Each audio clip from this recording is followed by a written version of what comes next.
Blitz della polizia in una casa di riposo di Rovigo, 9 operatori della struttura accusati di maltrattamenti fisici e psicologici nei confronti di anziani non autosufficienti, a denunciarli alcuni loro colleghi. Un anno fa la tragedia del crollo di Ponte Morandi a Genova, tra le vittime anche il 58enne vicentino Vincenzo Licata, in queste ore la messa in ricordo del dramma. Un piccolo aereo da turismo precipita in un bosco ad Asiago durante un atterraggio, gravi 2 occupanti del velivolo, un 39enne di Mestre e un 33enne di Udine, erano partiti da Palmanova. Sindaco picchiato a Carano San Marco, su Instagram uno dei nomadi denunciati si fa beffe del pestaggio e le immagini in possesso dei carabinieri. Violento nubifragio, notte da incubo nel Vicentino, auto e case crivellate da chicchi di grandine, alberi caduti in strada. Dopo decenni 200 famiglie di Sottomarina scoprono che le loro case sono diventate abusive per il demanio, ma a causa della crisi di governo si allontana la soluzione del caso. È il triste destino di molte stazioni chiuse ed abbandonate nel territorio, il nostro viaggio nel degrado a Ponte di Brenta. Buongiorno e ben ritrovati, edizione regionale dei notiziari di Antenna 3 Nord-Est, lo avete dunque sentito ora dai titoli. Blitz della polizia in una casa di riposo a Rovigo, 9 operatori della struttura accusati di maltrattamenti fisici e psicologici. Per noi proprio da Rovigo, Angelo Cimarosti. Sì, buongiorno da Rovigo, la questura e la squadra mobile di Rovigo hanno indagato 9 operatori sociosanitari perché causavano violenze, umiliazioni, proprio botte a questi anziani che erano particolarmente deboli perché spesso avevano malattie psichiche.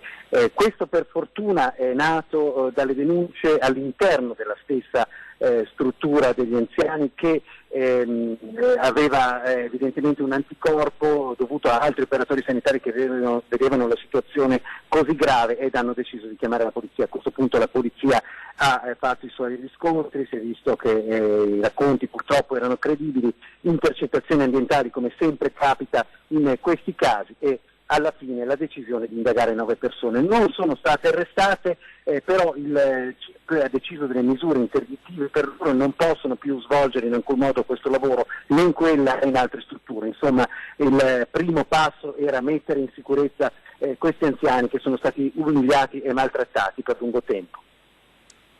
Grazie davvero ad Angelo, buon lavoro. Noi continuiamo. Un anno fa, il 14 agosto 2018, il crollo di Ponte Morandi a Genova, oggi una messa per le 42 vittime con le principali cariche dello Stato, tra i morti anche un vicentino d'adozione, l'autotrasportatore Vincenzo Licata, 58 anni, residente da anni a Vicenza, con la famiglia, la moglie e 2 figli, che quel giorno stava effettuando uno degli ultimi viaggi con il camion prima di andare in ferie. Ma Ponte Morandi coinvolse anche i Vigili del Fuoco Veneto, in particolare una squadra partita dal Trevigiano di specialisti nei soccorsi sotto le macerie, esperienza maturata tra l'altro in seguito ai terremoti degli ultimi anni. Non da ultimo il crollo del ponte fece finire nella bufera la società Autostrade, che fa capo al gruppo Benetton di Ponzano Veneto, facendo perdere molti punti al titolo in borsa e aprendo una discussione tuttora in corso sulla revoca della concessione. Proprio Autostrade oggi ha scritto una lettera in cui ribadisce il cordoglio per la vicenda a un anno dall'evento, ma nel corso della messa celebrata in queste ore a Genova, alla presenza delle massime autorità dello Stato, proprio i vertici di Autostrade per l'Italia sono stati invitati a lasciare la cerimonia per espressa volontà dei parenti delle vittime. Un piccolo aereo da turismo precipita in un bosco ad Asiago durante un atterraggio, gravi i 2 occupanti del velivolo, un 39enne di Mestre e un 33enne di Udine, erano partiti da Palmanova. Momenti di terrore ieri sera quando un aereo turistico è precipitato in località Gasta Gagallio, feriti il pilota 39enne di Mestre e il passeggero 33 anni residente a Udine, rimasti incastrati nell'abitacolo ed estratti dalle lamiere dai vigili del fuoco. Il velivolo era decollato un'ora prima da Palmanova in Friuli e doveva atterrare all'aeroporto Sartori di Asiago, ma qualcosa è andato storto e il Cessna è precipitato in mezzo al bosco in una zona molto fitta e difficile da raggiungere dai soccorsi. Sul posto vigili del fuoco, soccorso alpino di Asiago e 2 eliambulanze da Trento. Dei 2 feriti il più grave è il passeggero friulano che è stato condotto al San Bortolo di Vicenza nel reparto di rianimazione, mentre il pilota mestrino ha riportato una serie di fratture ed è stato trasportato all'ospedale di Bassano. Per entrambi i medici non hanno ancora sciolto la prognosi. Sotto sequestro l'aereo che nel frattempo è stato messo in sicurezza dai vigili del fuoco che hanno svuotato il serbatoio per evitare incidenti. Ci spostiamo ora nel Trevigiano e torniamo a parlare dell'aggressione a Cairano San Marco del sindaco Gianni Precoma. Spunta su Instagram un video in cui uno dei nomadi denunciati si fa beffa del pestaggio, video già in possesso dei carabinieri.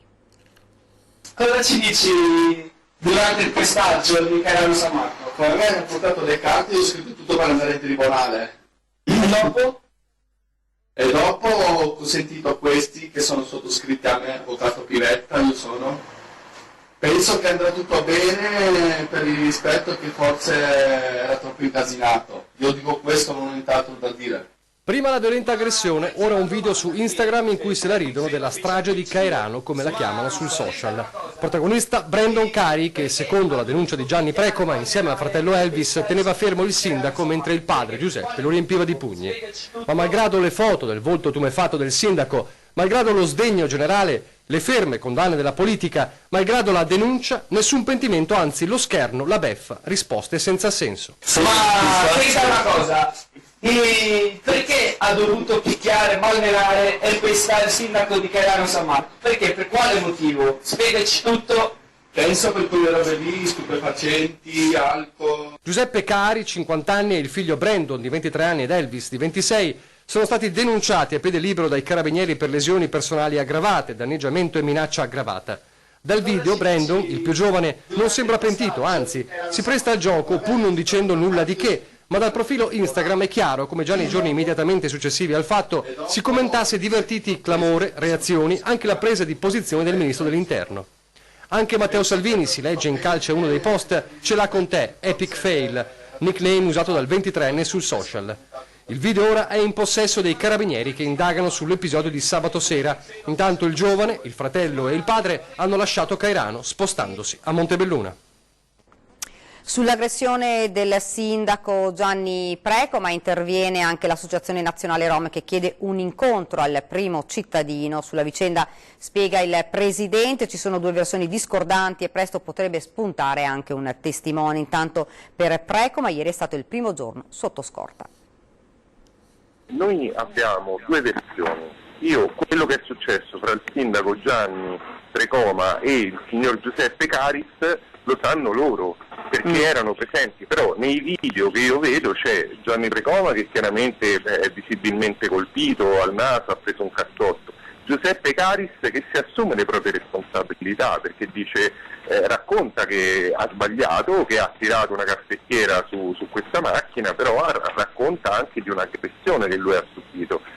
Sicuramente ha sbagliato a reagire in quel modo, però a un certo punto è anche una questione legittima difesa. A parlare il presidente dell'Associazione Nazionale Rom Marcello Zuinisi, dopo aver sentito la versione dei 3 nomadi che hanno aggredito e picchiato il sindaco Gianni Precoma. Non solo, ma addirittura loro stessi potrebbero presentare una denuncia. La famiglia Sinti sta valutando di sporgere denuncia, mi raccontavano che probabilmente c'è anche un testimone che passava da lì, però lo stanno cercando.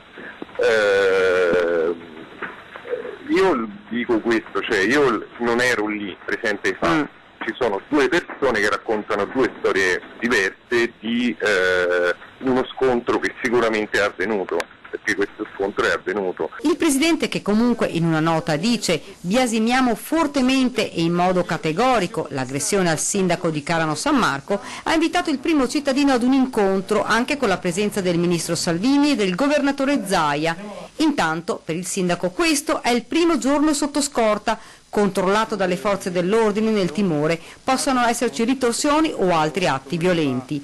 Ma lui sembra abbastanza tranquillo e ci ripete che non ha paura, ma attende che la legge faccia il suo corso. Sono molto tranquillo, non cambia niente, anche perché non vedo nessuno attorno che mi pressi o mi faccia qualche... io sono felice per loro, se mi stanno controllando, tanto mi fa piacere che appunto se magari c'è qualche malintenzionato di quelli che mi hanno aggredito, che hanno intenzione di ritornare su di me, ma sono tranquillo, non ho problemi. Su una questione Precom è chiaro e categorico, se dovessero tornare. Sono già in accordo con i comandanti dei Carabinieri, sia di Treviso che mi ha dato la sua disponibilità e anche quello di Montebelluna, li chiamerò e andremo a fare lo sgombro assieme, io non ho paura, ci andrò ancora assieme a loro a fare lo sgombro. Piuttosto che andare da solo come ho fatto sabato, visti i risultati, ci andrò assieme alle forze dell'ordine. Ed ora ci spostiamo invece nel Vicentino, dove c'è stato un violento nubifragio, auto e case crivellate dai chicchi di grandine, alberi caduti in strada. Come da pronostico, l'ondata di maltempo che era prevista nella giornata di ieri si è abbattuta nella serata anche nella pianura vicentina, in particolare colpendo Camisano Vicentino, Grisignano di Zocco, ma anche il Bassanese. Temporali a macchia di leopardo, brevi ma intensi. Una violenta grandinata si è abbattuta a Camisano con chicchi grossi come uova che hanno distrutto finestrini e carrozzerie delle auto in sosta in strada o nei cortili delle abitazioni, e non sono mancati blackout.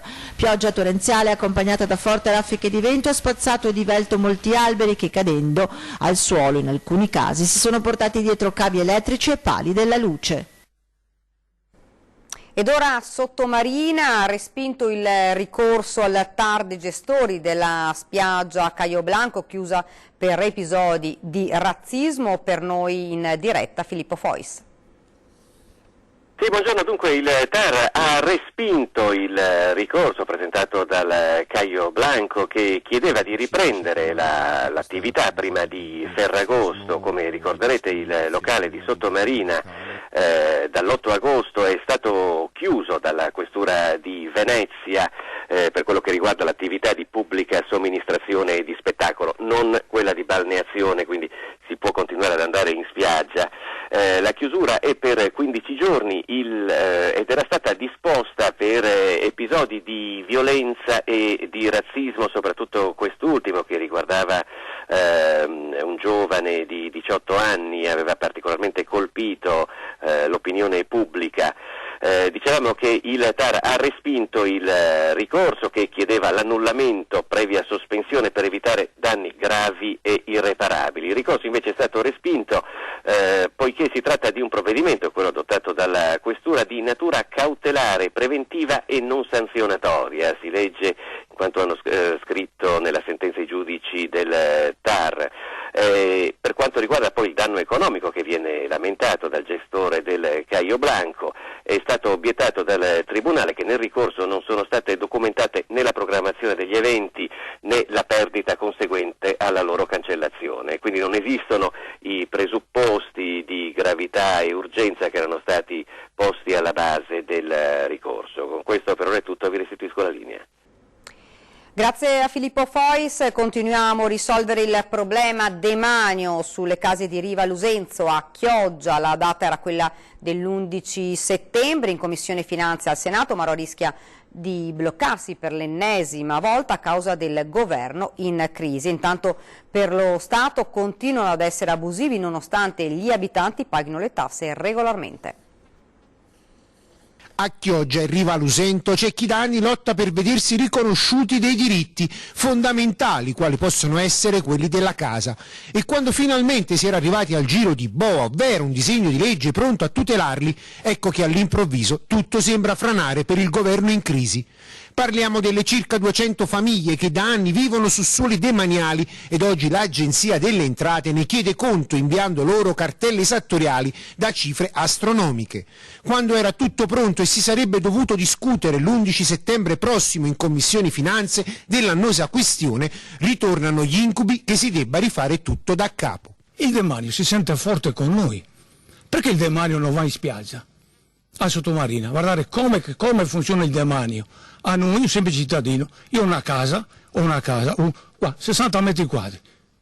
Allora, se loro mi mandano 100.000 euro di pagare, cosa devo fare? Questione complicata quelle delle 200 famiglie di Riva Lusento. Loro non si sentono affatto abusivi, anzi le tasse le hanno sempre pagate come tutti quanti gli altri, ma solo che questa situazione dei suoli di proprietà del demanio sta rischiando di mandarli sull'orlo di una crisi. Le chiedo, che cosa può succedere? Vi possono cacciare da casa?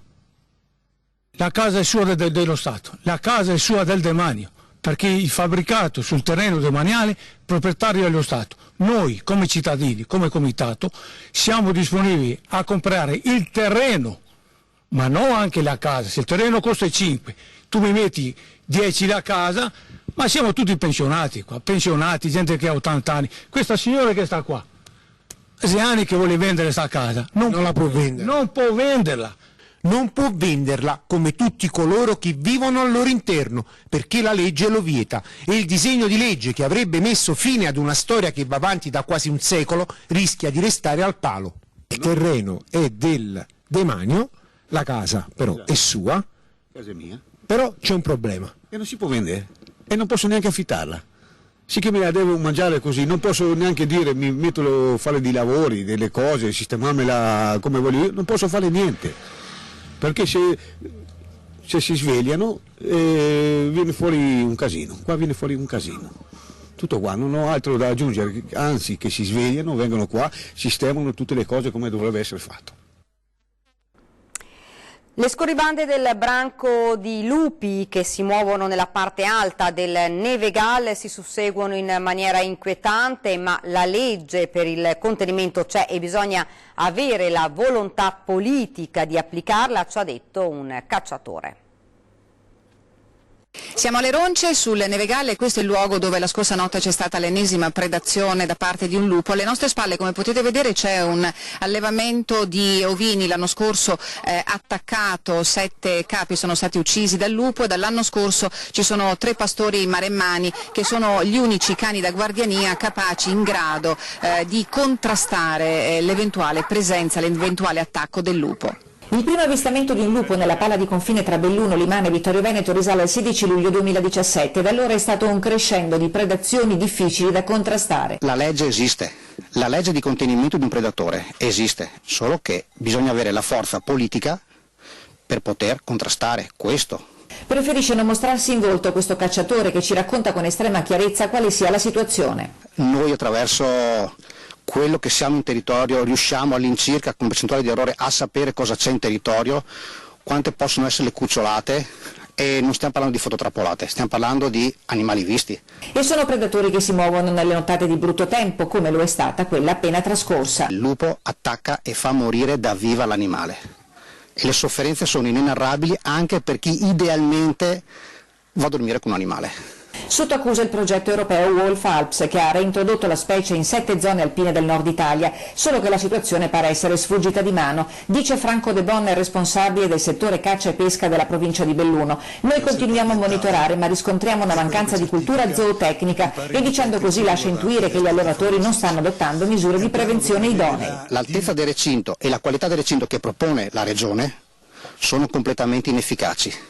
Ci sono filmati che accettano l'altezza di quanto un lupo riesce ad andare dentro a saltare. Negli ultimi 4 casi di asini predati, solo uno era in un recinto protetto. L'auspicio è che venga approvato in fretta il piano di gestione nazionale che tenga conto delle istanze del territorio e che prevede, qualora i sistemi di prevenzione non siano più sufficienti a contrastare le predazioni, a rimuovere il pericolo, che è poi quanto è accaduto con l'orso in Trentino.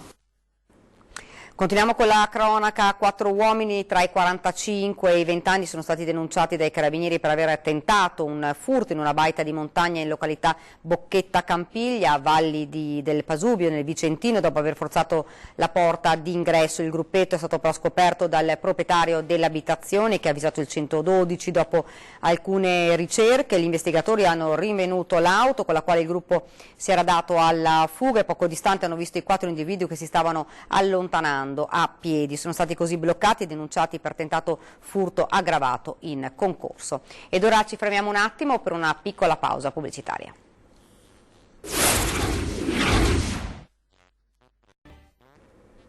Siamo tornati nuovamente in studio con l'edizione regionale dei nostri notiziari. Siamo nel Trevigiano, denunciato dalla Procura della Repubblica di Treviso, un operaio romeno che ha razziato l'osteria senza oste di Valdobbiadene.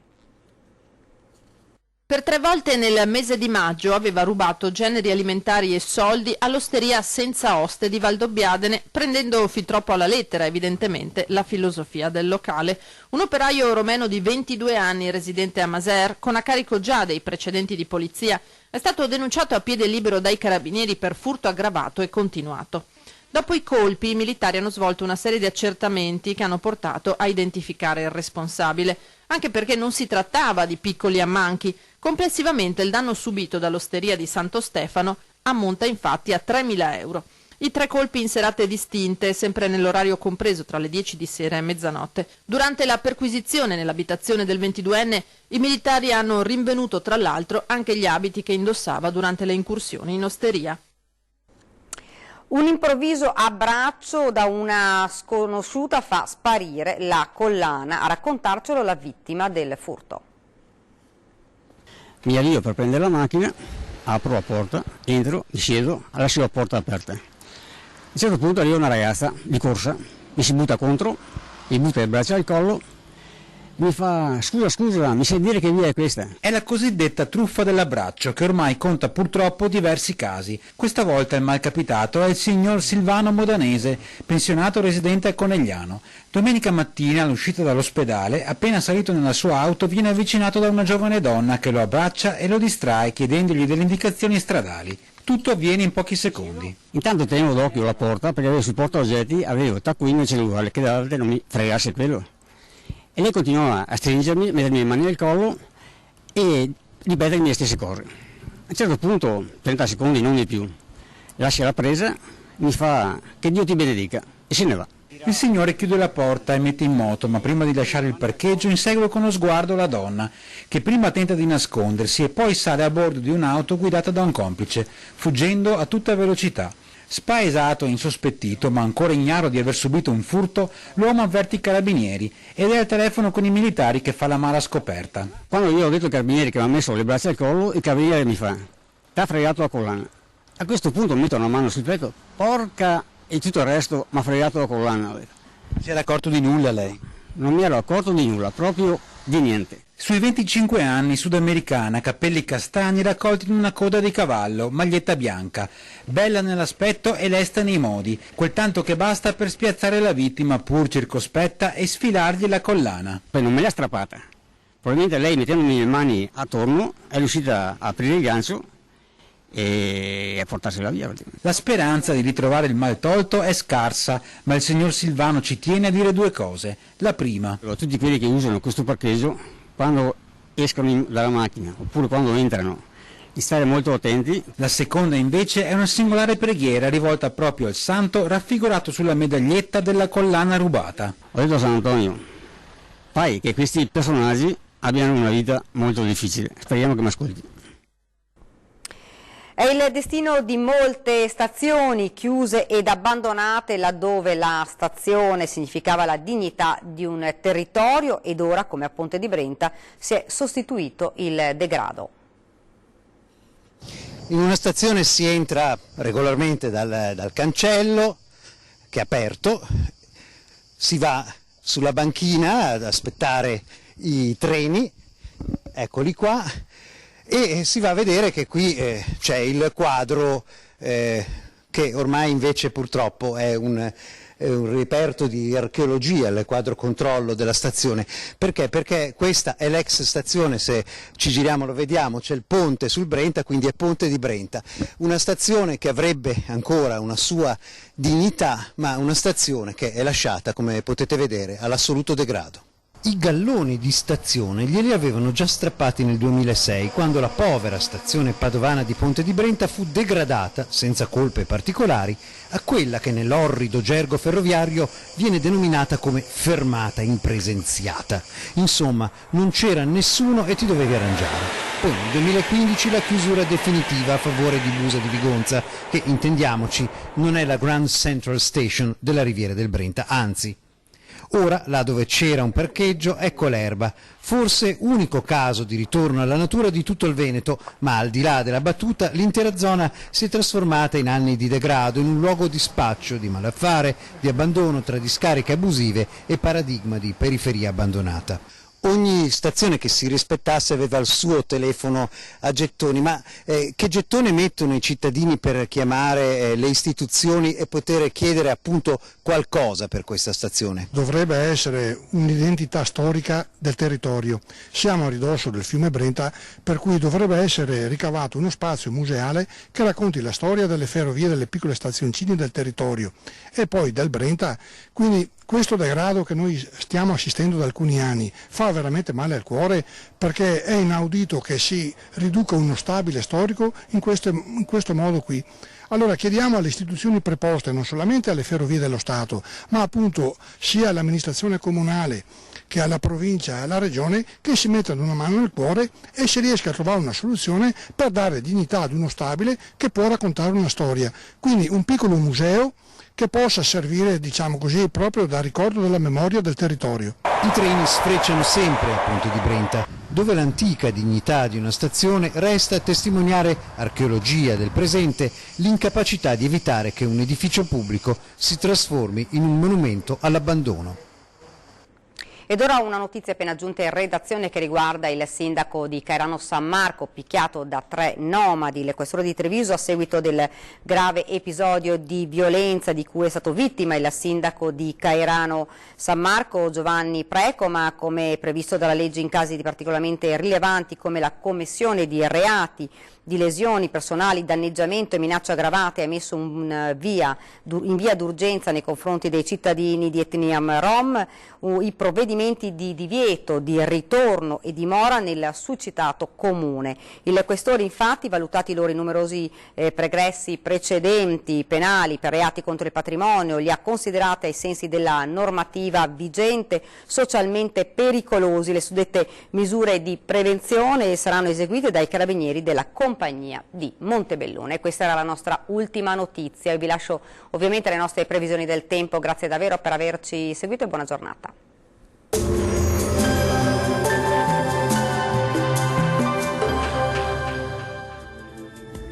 Benvenuti al meteo. Ferragosto con l'alta pressione delle Azzorre, bel tempo dunque, ma anche con occasionali piogge. Vediamo dove nel dettaglio. Sul Veneto la giornata festiva sarà all'insegna di un ampio soleggiamento, come vediamo. Più nubi tuttavia sui monti bellunesi, anche con qualche precipitazione associata durante le ore pomeridiane. Le temperature si manterranno sostanzialmente stazionarie, le minime saranno comprese tra 15 e 20 gradi, le massime oscilleranno invece tra i 26 e i 29 gradi. Prevalenza di sole anche sul Friuli Venezia Giulia, il cielo risulterà tuttavia maggiormente coperto dal pomeriggio e non si escludono dei piovaschi sulle aree alpine. Temperature minime tra 17 e 20 gradi, massime comprese invece tra 25 e 26 gradi.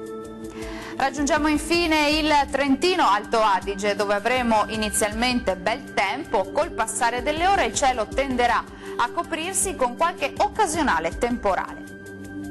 Temperature minime tra 16 e 17 gradi, massime tra 26 e 28 gradi.